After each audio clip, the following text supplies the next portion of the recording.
And we are back with you on the CNC Auto Show. We're answering automotive questions. We're talking about alternate energy items, and I'll mention one just before we go to the calls, and that would be the Toyota's advanced hybrid technology. And I actually drive a Prius most of the time, or a large portion of the time. Lately, I've been driving the little Mazda home 90% of the time. Similar in economy. But I enjoy the way that the Prius drives. It's got a Synergy drive system. Right. And it's really, you really don't notice it come in and out. Yeah, it's a very smooth transition. It's a very, very smooth transition.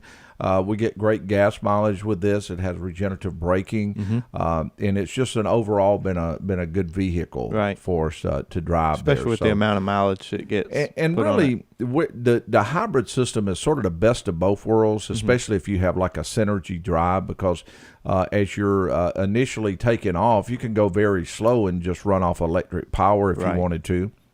Or put it on complete EV and run off electric power if you want to. Right. But on Synergy drive, you'll take off electric power, the gas motor will kick in.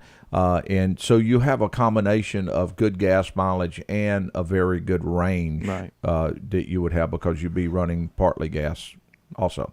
Okay, are we ready to go to the calls? Yeah, and let's go over to Dave. I am setting on go. Dave, welcome to the CNC Auto Show. Thank you. How y'all doing? We are doing very well. And what could we help with? Okay, I've called you before and got some advice on this, and I proceeded to do what you guys said to do, and I cleared that out. But what it is, a Trailblazer, it's 2006, and it's using 1,000. I'm getting 1,000 miles per quart. And now it's got 200,000 miles, but it runs great, and it's not dripping anywhere. It's clean. And so you guys had said check out the PVC system. I did that. That's fine. Okay. And I'm wondering, could it be carbon buildup, and would something like using seafoam? Yeah, I think if I remember right, we kind of went along those lines of mentioning that a lot of times the piston rings themselves can actually not necessarily seize the piston, but get so stuck to the piston that they, of course, still hold compression and everything, but they don't wipe the cylinder back clean. That's what the oil control ring does. And what happens is when the carbon develops and builds up around those rings, it can actually lock them to the pistons. And when that piston comes up, it doesn't remove all the oil. Of course, it's supposed to leave just a little bit, just enough to be lubricated, but in a lot of cases when the rings get stuck, they can actually leave all the oil up there, and it can be burnt that way. One reason why you don't really see it smoking is because the catalytic converter removes a lot of the blue smoke that you used to see, so it almost acts like a filter. So that would be a definite good, regardless. If it's got 200,000 miles, it's a service that will benefit the vehicle no matter what. And it's a good testing procedure to do in this case, simply because it may, decrease it, and then this is the area I need to concentrate on, and do it every 10,000 miles or so till it clears up. And you won't have anything to lose if you've got an engine burning that much oil. Something has to be done one way or the other pretty soon. So trying something like that don't hurt anything. And one of the main reasons is it's going to be a short period of time before you start noticing your catalytic converter is going to be restricted, because that oil that's going out there is going to eventually clog up the catalytic converter. Right. And you would have to replace it. And Dave, sometimes we just assume this, but what oil are you using? I've been using the high mileage oil from Walmart. Gotcha. And the reason I asked, it's amazing. I was just going to say it's amazing. I mean, after 2,000 miles, that stuff is still clear. Right. Still clear. And the weight of oil, what weight are you using? It's 540? Maybe 530?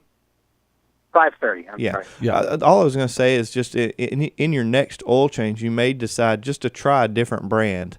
You can still use the high mileage. Just try a different brand and see if you get a different outcome. I don't know the science behind it, but we've done that a time or two on different vehicles and actually have seen differences. Some vehicles like X kind of oil and some like the other. So I would just, as a testing procedure, I would try a different brand oil at your next oil change just to see if you have any different outcome.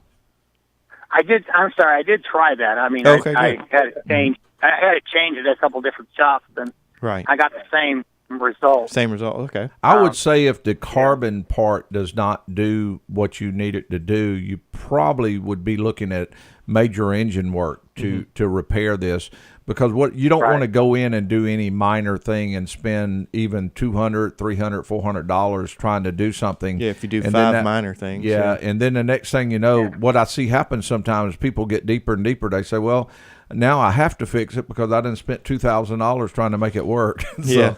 So Right, you want to, right. once you realize that nothing minor is going to take care of the issue, like PCV system or anything like that, then it's probably better Right. to go ahead and just say, well, this is what I have to deal with, a bad engine. And of course, Dave, it goes without saying, but you probably know that you can buy a lot more oil for the price of a rebuild. Yeah, you can keep going, Right. but eventually, no doubt, something's going to need to be done. And I would recommend if it is in fact using that much oil that often, maybe not even putting the very expensive brand in there. You know, you can step it down to kind of the economy level since it's already using it anyways.